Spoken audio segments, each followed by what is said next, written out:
रविवार की कथा। जय श्री कृष्ण। राधे राधे। आप सभी का दिन शुभ और मंगलमय हो। आप सभी पर सूर्य भगवान की कृपा सदा सर्वदा बनी रहे। जिस तरह से सोमवार का दिन भगवान शिव को समर्पित होता है, उसी प्रकार से रविवार का दिन सूर्य देवता को समर्पित होता है। रविवार के दिन सूर्य देव की पूजा करने से तथा सूर्य देवता को अर्घ्य देने से जीवन के सभी दुख दूर हो जाते हैं, शारीरिक और मानसिक कष्ट दूर होते हैं और सभी प्रकार के सुखों की प्राप्ति होती है। आज के दिन सूर्य देवता की पूजा करके सभी भक्त जनों को व्रत कथा अवश्य ही पढ़नी या सुननी चाहिए। तो आज की इस वीडियो में आप सुनेंगे रविवार व्रत कथा। पौराणिक व्रत कथा के अनुसार प्राचीन काल में किसी नगर में एक बुढ़िया रहती थी। वह प्रत्येक रविवार को सुबह उठकर स्नानादि से निवृत्त होकर अपने आंगन को गोबर से लीपकर स्वच्छ रखती थी। फिर सूर्य देव की पूजा करके भोजन तैयार कर भगवान को भोग लगाकर ही स्वयं भोजन किया करती थी। भगवान सूर्य देव की कृपा से उसे किसी भी प्रकार का कोई कष्ट या कोई चिंता नहीं थी। धीरे धीरे उसका घर धन धान्य से भर गया था। उस बुढ़िया को सुखी होते देखकर उसकी एक पड़ोसन उससे बुरी तरह जलने लगी।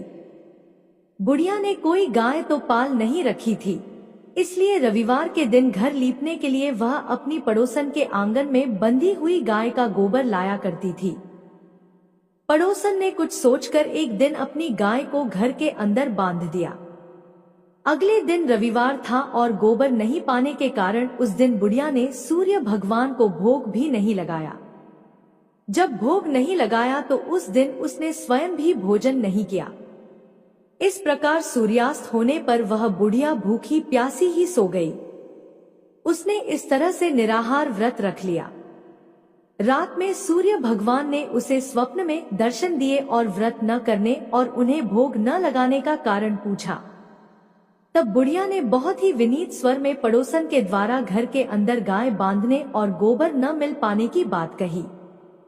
सूर्य भगवान ने अपनी भक्त की परेशानी का कारण जानकर उसके सब दुख दूर करते हुए कहा, हे माता, आज हम आपको एक ऐसी गाय देते हैं जो सभी इच्छाएं पूर्ण करती है। क्योंकि आप हमेशा रविवार को पूरा घर गाय के गोबर से लीपकर फिर भोजन बनाकर मुझे भोग लगाकर ही स्वयं भोजन करती हो, इससे मैं बहुत प्रसन्न हूँ। मेरा व्रत करने और कथा सुनने से निर्धन को धन और बांझ को पुत्र की प्राप्ति होती है। स्वप्न में ने उस बुढ़िया को ऐसा वरदान देकर भगवान सूर्य अंतर्ध्यान हो गए। प्रातः काल सूर्योदय से पहले उस बुढ़िया की आंख खुली तो वह अपने घर के आंगन में सुंदर गाय और उसके बछड़े को देखकर हैरान हो गई। गाय को आंगन में बांधकर उसने जल्दी से उसे चारा लाकर खिलाया।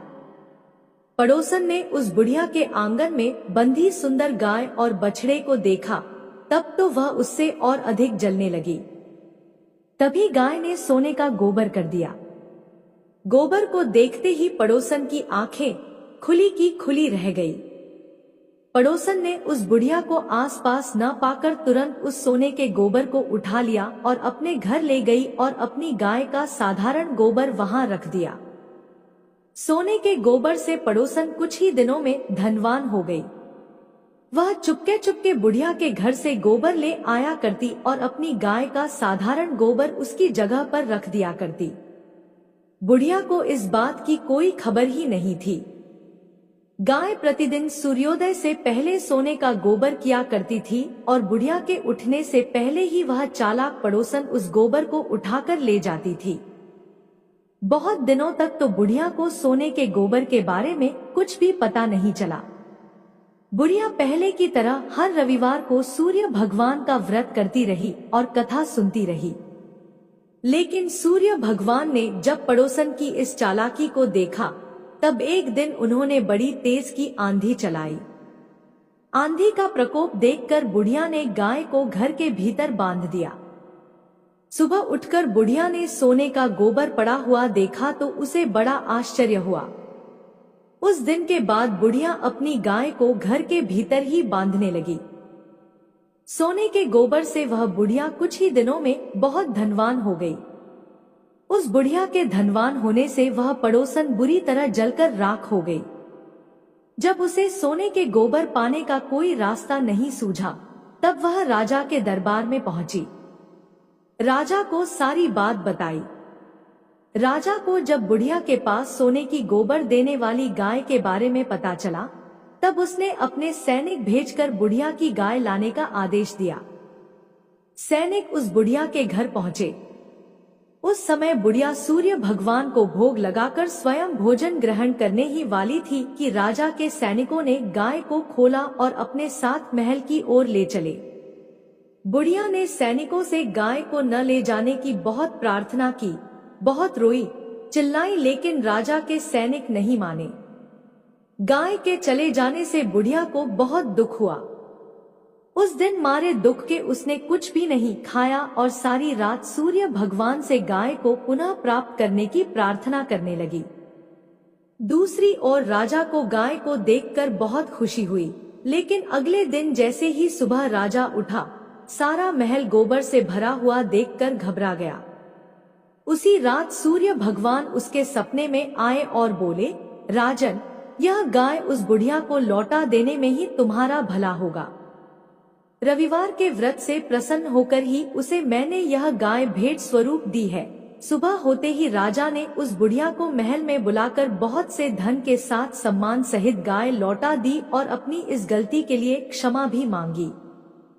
इसके बाद राजा ने पड़ोसन को दंड दिया। इतना करने के बाद राजा के महल से गंदगी दूर हो गई और उसी दिन राज्य में राजा ने घोषणा कराई कि सभी स्त्री पुरुष रविवार का व्रत किया करें। रविवार का व्रत करने से सभी लोगों के घर धन धान्य से भर गए। चारों ओर खुशहाली छा गई। जिन्हें शारीरिक कष्ट था, उनके सभी शारीरिक कष्ट भी दूर हो गए। इस प्रकार समस्त नगर को सूर्य देव की कृपा प्राप्त हो गई। इसलिए हर रविवार के दिन जो भी भक्त सच्चे मन से सूर्य देवता की पूजा करके उपवास रखता है और इस कथा को पढ़ता है या दूसरों को सुनाता है, सूर्य देव की कृपा से उनके सभी कष्ट दूर हो जाते हैं। यदि व्रत न भी रख पाए तो भी सुबह सूर्य देव को अर्घ देकर सूर्य देव की पूजा करके इस कथा को अवश्य ही पढ़ना और सुनना चाहिए। सबसे अंत में प्रेम से जयकारा बोलना चाहिए। बोलिए सूर्य भगवान की जय। अब आइए श्रवण करते हैं सूर्य देव की दूसरी कथा, जिसे सुनने मात्र से घर में सुख समृद्धि का वास होता है और सभी मनोकामनाओं की पूर्ति होती है। देवलोक के शिल्पकार विश्वकर्मा की एक पुत्री थी, जिनका नाम था संज्ञा। वह दिन भर तपती धूप में खेला करती थी। सूर्य की तेज किरणों का जैसे उस पर कोई असर ही नहीं होता था। संज्ञा जब बड़ी हुई तो एक दिन विश्वकर्मा और उनकी पत्नी ने संज्ञा को बड़े मुग्ध भाव से सूर्य को निहारते देखा। यह देख विश्वकर्मा बोले, देवी, ऐसा लगता है हमारी बेटी सूर्य पर मोहित हो गई है। देख रही हो कितने मुग्ध भाव से सूर्य की ओर देखे जा रही है। मुझे भी ऐसा ही लगता है स्वामी, विश्वकर्मा की पत्नी ने कहा। सूर्य के सौंदर्य के प्रति संज्ञा का आकर्षण उसकी आयु के साथ बढ़ता ही गया। एक दिन विश्वकर्मा उसे अपने साथ हाथी पर बैठाकर सैर को निकले। अपनी पुत्री को सूर्य की ओर निहारते देख उन्होंने पूछ लिया, बेटी, अब तुम छोटी नहीं रही। सोचता हूँ जल्दी ही तुम्हारा विवाह कर दूं। बताओ किस देव को तुम चाहती हो? पिताजी, आकाश में सूर्य से बढ़कर कोई तेजस्वी नहीं है, संज्ञा ने उत्तर दिया। ठीक है, हम सूर्य के साथ ही तुम्हारा विवाह करा देते हैं, विश्वकर्मा बोले और अपनी पुत्री को लेकर सूर्य के पास पहुँचे। उन्होंने अपनी पुत्री की इच्छा सूर्यदेव को बताई तो उन्होंने उनका प्रस्ताव सहर्ष स्वीकार कर लिया। बोले, आपकी पुत्री मेरे साथ विवाह करना चाहती है, यह मेरे लिए सौभाग्य की बात है, पर इससे यह तो पूछ लो कि क्या यह मेरा ताप सहन भी कर पाएगी? विश्वकर्मा संज्ञा को एक और ले गए और उससे पूछा, सूर्यदेव का उत्तर तुमने सुन लिया बेटी, अब बताओ सहन कर लोगी हर ऋतु में उनका ताप? हाँ पिताजी, संज्ञा ने बड़े विश्वास के साथ कहा। कुछ ही दिन बाद संज्ञा का विवाह सूर्यदेव के साथ हो गया। संज्ञा सूर्यदेव के साथ उनके लोक चली गई। पति के साथ संज्ञा के दिन सुखपूर्वक बीतने लगे। फिर उनके यहाँ एक पुत्र पैदा हुआ जिसका नाम रखा गया मनु। अनेक ऋषिमुनि बालक को आशीर्वाद देने आए। यह बालक ज्ञानियों में भी ज्ञानी होगा। ऋषियों ने भविष्यवाणी की। आशीर्वाद सच निकला। जब वह कुछ बड़ा हुआ तो ऋषि मुनियों से शिक्षा ग्रहण करने लगा। सूर्यदेव और संज्ञा को अपने बेटे पर गर्व था। वे बहुत ही प्रेम से अपने बेटे का लालन पालन करते थे। अचानक एक बार ग्रीष्म ऋतु में सूर्य की किरणें बहुत ही प्रखर हो गईं। उनका तेज अपनी चरम सीमा पर जा पहुंचा। संज्ञा की चमड़ी झुलसने लगी। सूर्यदेव ने उसे अपने पास बुलाया तो वह अपनी आंखों पर हाथ रखकर उनके पास पहुंची। सूर्यदेव बोले, संज्ञा, मेरी ओर देखो। तुमने अपनी आंखें क्यों ढक ली हैं? नेत्र खोलो और मेरी ओर देखो। मैं तुम्हारा पति हूं। स्वामी, आपके ताप से मेरी आंखें खुल नहीं पा रही, संज्ञा ने कहा। इसका अर्थ तो हुआ कि तुम मुझे अपने से दूर कर रही हो। विवाह के पूर्व मैंने तुमसे पूछा भी था कि क्या मेरा ताप सहन कर पाओगी? तुम्हारी सहमति पाकर ही मैंने तुम्हारे साथ विवाह करना स्वीकार किया था, लेकिन अब तुम अपने वचन से मुकर रही हो। सूर्यदेव ने कुछ क्रोधित होते हुए कहा। स्वामी, इसमें मेरा कोई दोष नहीं, संज्ञा बोली। आपका ताप ही इतना प्रखर है कि सूर्यदेव और भी कुपित हो उठे। बोले, सुनो संज्ञा, प्राणवान वस्तुओं को जीवित रखने वाला मैं ही हूं, परंतु तुमने मेरी ओर से आंखें बंद कर ली। अतः तुम्हारे गर्भ से जो बालक उत्पन्न होगा वह यम होगा। यम अर्थात मृत्यु का देवता। संज्ञा वहां से भाग जाना चाहती थी, लेकिन बच्चों का मोह उसे विवश किए हुए था। संज्ञा की एक सहचरी थी, उसका नाम था छाया, जो हुबहू संज्ञा की ही प्रतिलिपि थी। उसने इस विषय में छाया से मदद लेने का निश्चय किया।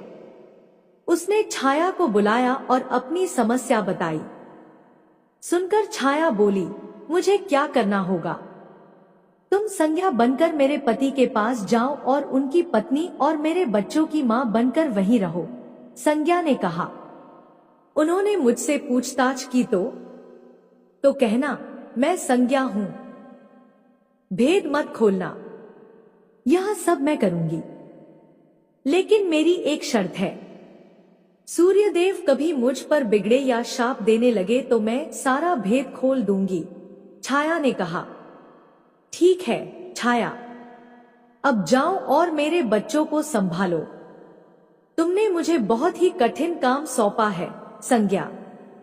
फिर भी मैं भरसक प्रयत्न करूंगी, छाया बोली और वहां से चली गई। उसके जाने के बाद संज्ञा सोचने लगी, मैं मायके जाती हूं।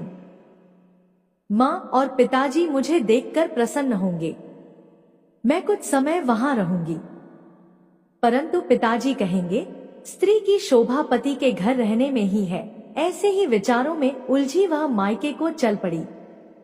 रास्ते में उसके मस्तिष्क में उलझने टकराने लगी। वह सोचने लगी, पिताजी जब मुझे लौट जाने को कहेंगे तब मैं जंगल में चली जाऊंगी। संज्ञा अपने मायके पहुंची। पिता ने उसका बड़ा सत्कार किया। बोले, आओ बेटी, सब कुशल मंगल तो है? नहीं पिताजी, आपने ठीक ही कहा था। ग्रीष्म ऋतु में मैं सूर्यदेव का ताप सहन न कर सकी। संज्ञा कुछ दिन वहां सुख से रही। एक दिन पिता ने उससे कहा, संज्ञा, तुम्हारे आने से मुझे बड़ा हर्ष हुआ है, परंतु विवाह हो जाने के बाद स्त्री को मायके में अधिक समय तक नहीं रहना चाहिए। अब तुम अपने पति के घर जाओ, फिर कभी हमसे मिलने आना। तुम मुझे बहुत प्यारी हो, किंतु पति का घर ही स्त्री का घर होता है। यही मैंने सोचा था, संज्ञा मन ही मन बोली और एक रात चुपचाप पिता का घर छोड़कर जंगल में चली गई। वह सोचने लगी, मैं सूर्य के सामने नहीं जा सकती, आता घोड़ी बन जाती हूँ। उस रूप में मुझे कोई पहचान नहीं पाएगा। घोड़ी का रूप धारण कर संज्ञा तपस्या करने लगी, सूर्य के ताप की शक्ति को कम करने के लिए। उधर छाया ने सूर्य के यहाँ जाकर संज्ञा का स्थान ले लिया था। सूर्य देव ने उसे संज्ञा ही समझा। वे बोले, तुम लौट आई मेरे यहाँ, क्षमा कर दो स्वामी, मैंने अपनी दुर्बलता को जीत लिया है। छाया खेद भरे स्वर में बोली, संज्ञा, मैं तो कब का तुम्हें क्षमा कर चुका, अब घर की जिम्मेदारी संभालो, बच्चों का लालन पालन करो, सूर्यदेव ने कहा। छाया ने कक्ष में लेटे दोनों बच्चों पर निगाह डाली और घर की जिम्मेदारियां संभाल ली।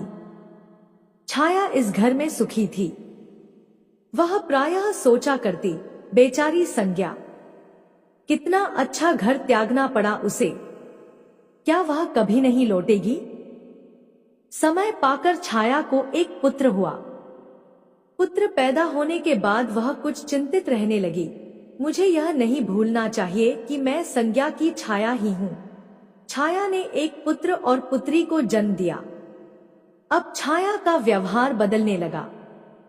वह अपने बच्चों से तो प्यार करती थी, लेकिन संज्ञा के बच्चों को ताड़ने और उनके साथ दुर्व्यवहार करने लगी। मनु ने तो विमाता के व्यवहार को नजरअंदाज कर दिया, लेकिन यम को उसका व्यवहार खटकता रहा। माता छाया का यमुना बहन के साथ ऐसा व्यवहार करना उचित नहीं। वह अपने बच्चों के साथ तो कितना अच्छा व्यवहार करती है। हम भाई बहन से नफरत, एक दिन तो हद ही हो गई। छाया ने यमुना के बाल पकड़े और उसे डंडे से पीटते हुए बोला, कमबख्तो, मरते भी तो नहीं, मर जाएं तो मेरा पीछा छूटे। जब छाया देर तक यमुना को पीटती रही तो यम से न रहा गया। उसने जाकर छाया का हाथ पकड़ लिया और गुस्से से बोला, बस माता, अब तुमने यमुना पर हाथ उठाया तो मुझसे बुरा कोई ना होगा। अच्छा, तेरी यह हिम्मत, मुझे धमकी देता है। ठहर, आज मैं तेरे पिता से इसकी शिकायत करूंगी। छाया क्रोध से सिहर उठी। छाया ने तो इस डर से सूर्यदेव से शिकायत न की कि कहीं उसका भेद उजागर न हो जाए, लेकिन यम और यमुना ने तंग आकर अपने पिता से उसकी शिकायत अवश्य कर दी। पिताजी, यह स्त्री हमारी माँ नहीं है, यम ने कहा। हाँ पिताजी, पुत्र माता से विमुख हो सकता है, परंतु माता की ममता कभी कम नहीं होती। यमुना भी बोल उठी, मैं देख लूंगा, तुम जाओ, डरो नहीं, सब ठीक हो जाएगा। ऐसा कहकर सूर्यदेव ने बच्चों को धैर्य बंधाया, लेकिन बच्चों के जाते ही वे सोच में पड़ गए। बच्चे ठीक कहते हैं, यह अवश्य कोई मायाविनी है। सूर्यदेव गुस्से में भरकर छाया के पास पहुंचे और उसके केश पकड़कर झकझोरते हुए बोले, सच बताओ, तुम कौन हो, अन्यथा मैं तुम्हें कठोर दंड दूंगा। ठहरिए स्वामी, भय से कांपती छाया बोली, माँ, मैं संज्ञा की छाया हूँ। वह आपकी देखभाल का भार किसी को सौंपे बिना नहीं जाना चाहती थी, इसलिए उसने मुझे आपके पास भेज दिया। वह कहाँ गई है? सूर्यदेव ने पूछा। अपने पिता के यहाँ। सूर्यदेव सीधे विश्वकर्मा के पास पहुँचे और उनसे पूछा, संज्ञा कहाँ है? वह तुम्हारे तेज से बचने के लिए यहाँ आई थी, विश्वकर्मा ने बताया। अब वह कहाँ है? मैंने ध्यान करके पता किया है कि उसने घोड़ी का रूप ले लिया है। वह जंगल में घूमती रहती है और तुम्हारे तेज को घटाने के लिए तपस्या कर रही है, विश्वकर्मा ने बताया। तो आप मेरा तेज घटा दीजिए, फिर उसे खोजने के लिए चलते हैं, सूर्यदेव बोले। विश्वकर्मा ने सूर्यदेव के तेज का 8वां भाग छांट दिया, जिससे उनका तेज घट गया। फिर वे संज्ञा को खोजने निकले। उन्होंने राहगीरों से पूछताछ की, तुमने इधर कोई घोड़ी देखी है? हाँ, एक विलक्षण घोड़ी को हमने नदी के पास विचरण करते देखा है, राहगीरों ने बताया। उसमें विलक्षण क्या बात है? वह घोड़ी मानवी भाषा में बोलती है, देव। तब तो वह अवश्य ही संज्ञा होगी, सूर्यदेव बोले। सूर्य घोड़ी के निकट पहुंचे और कहा, संज्ञा, मैं सूर्य हूं, तुम्हारा पति। अब यह घोड़ी का रूप त्याग दो। जब तक मेरी मनोकामना पूरी न होगी, मैं यह रूप नहीं त्यागूंगी। घोड़ी बनी संज्ञा ने उत्तर दिया। तुम्हारी मनोकामना तो पूरी भी हो गई, सूर्य ने कहा। सूर्यदेव ठीक कहते हैं, बेटी, विश्वकर्मा बोले। मैंने इनके तेज का 8वां भाग काट दिया है। पिता से आश्वासन पाकर संज्ञा ने अपना घोड़ी वाला रूप त्याग दिया और अपने स्वाभाविक रूप में आ गई। वह हर्ष और विभोर से अपने पिता से लिपट गई और फूट फूट कर रोने लगी। फिर उसने झुककर सूर्यदेव के पांव छुए और पूछा, स्वामी, हमारे बच्चे तो सकुशल हैं ना? हाँ, दोनों बच्चे ठीक हैं। मनु, यम और यमुना को अब फिर से मां मिल जाएगी, सूर्यदेव ने मुस्कुराकर कहा। मैं अब कभी भी अपना घर त्याग कर नहीं जाऊंगी, संज्ञा बोली। आप छाया को क्षमा कर देना और अपने साथ ही रखना। दोनों का मिलन देखकर विश्वकर्मा ने भी अपना आशीर्वाद प्रदान किया। जाओ और सदा सुख शांति से रहो। सूर्यदेव और संज्ञा सूर्यलोक पहुंचे और छाया और बच्चों के साथ आनंद पूर्वक रहने लगे। जय श्री सूर्यदेव।